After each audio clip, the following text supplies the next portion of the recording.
Today we're going to be talking about a few more underrated books from Palestine for you to read. So these are books that I don't think many people have spoken about, or they're books that kind of fly under the radar because they aren't from like the big authors or the big publishers. So you can pick up these books in the description down below or get them from your local library. There's also going to be a link to UNRWA for you to donate to. That's usually in all of my descriptions as well. The first one I'm going to be talking about is Voices from the West Bank. This is like another book that I suggested in a recent video about Palestine, which was Gaza Writes Back. This book is a collection of writings from young people from the West Bank. So they could be stories, they could be poetry, they could be like essays, it could be them simply just getting down and describing their life in the West Bank.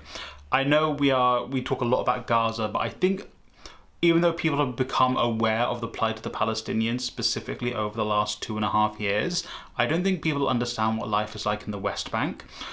Life in the West Bank is similar to Gaza, but Israel already has purview over much of the West Bank. The illegal checkpoints, the daily raids, the kidnappings, the settler violence. This is all stuff that Israel wants to implement in Gaza when they take it over, and if they can't completely ethnically cleanse the land. They're already talking about having their, a different authority ruling over Gaza that isn't Hamas or the Palestine Authority, which is who's in charge of the West Bank. They're kind of like a puppet to Israel. They want another even more loyal puppet than the Palestine Authority in Gaza. So the Voice from the West Bank is people themselves talking about, this is what life is like here in the West Bank. This is what life is like, and we are struggling, and we're being killed, and we are dying, and we are fighting every day though. I try and live a normal life. I try to go to my job, I try to go to school,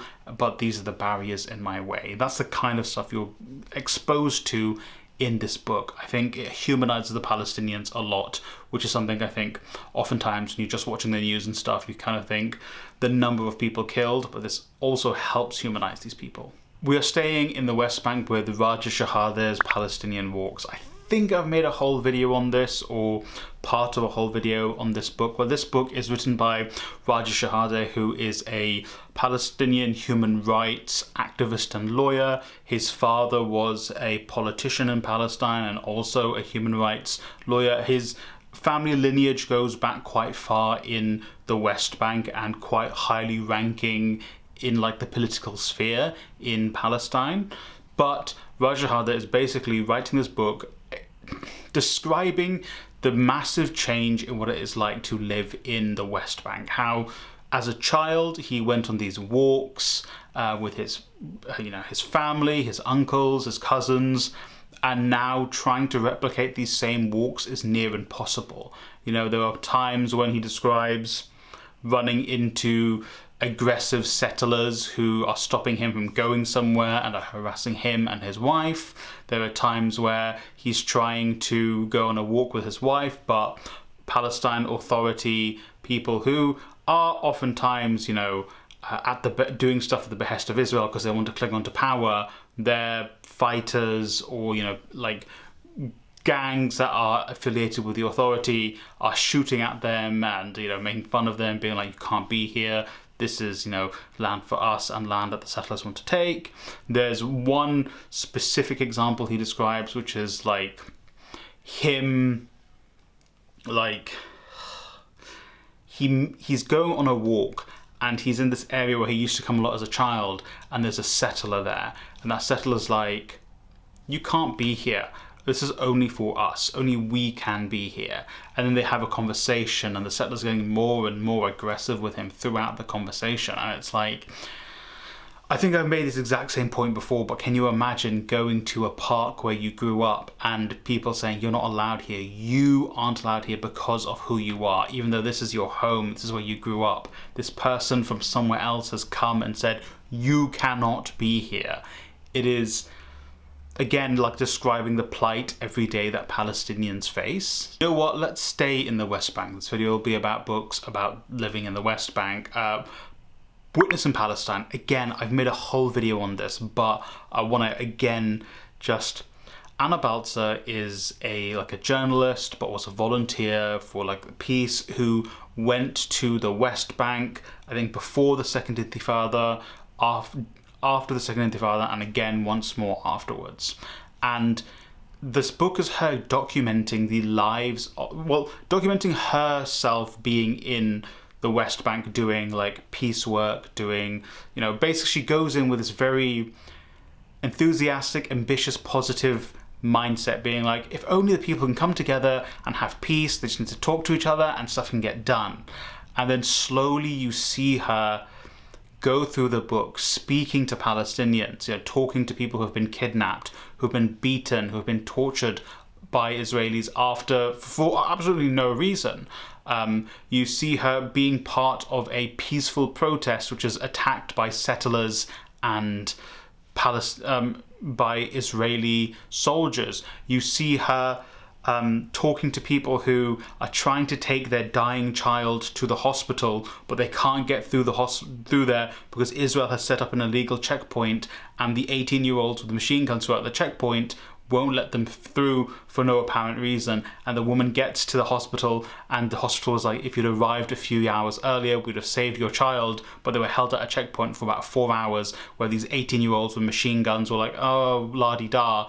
And then they eventually just let them through, and that child's family has died. You see Baltzer herself like describe the dehumanization of going through like these bigger checkpoints where you go through, they don't let her in, she's standing around, then they let her through, then they stop her, take her, strip search her, then they give her stuff back and tell her to go on her way. There's a camera watching the whole time, and she's like, this was just my experience and me as an American going there.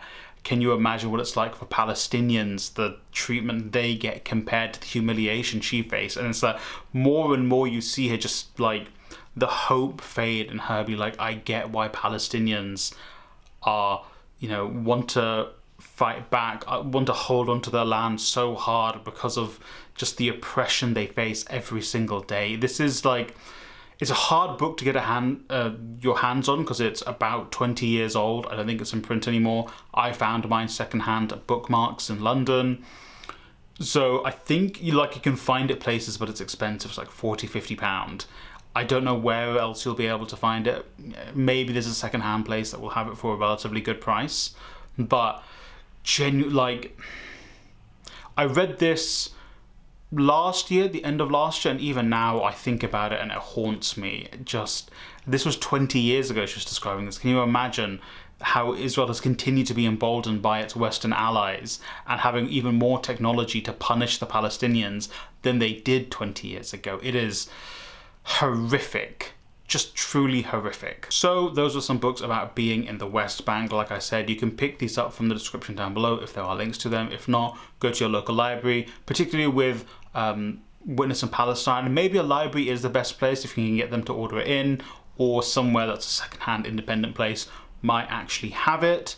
Me being able to read these books, which genuinely are kind of rare and usually on the more expensive side, I can do that because of my members. Because members, they get extra content and they get to be part of a book club and all of that sort of stuff. And the help they provide me does allow me to go off and get books like this and to read them and hopefully be able to share them with you guys. Part of the philosophy of this channel is I want to read books from different places. I want to read more rare books, and I want to be able to share them with you. These, like I said at the beginning of this video, these aren't books that people are often talking about when it comes to Palestine. People are normally talking about like your Ilan Pappés, your Noam Chomsky's, your 100 Years War in Palestine, and those are all very good books, very, very like important books to read as well. But these are kind of a little bit more intimate books, actually knowing and seeing the lives of Palestinians is also important, because it's good to know everything, the overarching history, the overarching numbers. Of course, that is very important, but also to witness the Palestinians being more humanized is also, in my opinion, very important. So, you can join as a member for as little as £1 a month if you would like. But if not, still, you getting to this part of the video, you just going off and talking about these books is super important and helpful too. So thank you guys for watching. I hope you read a great book today, and as always, free Palestine.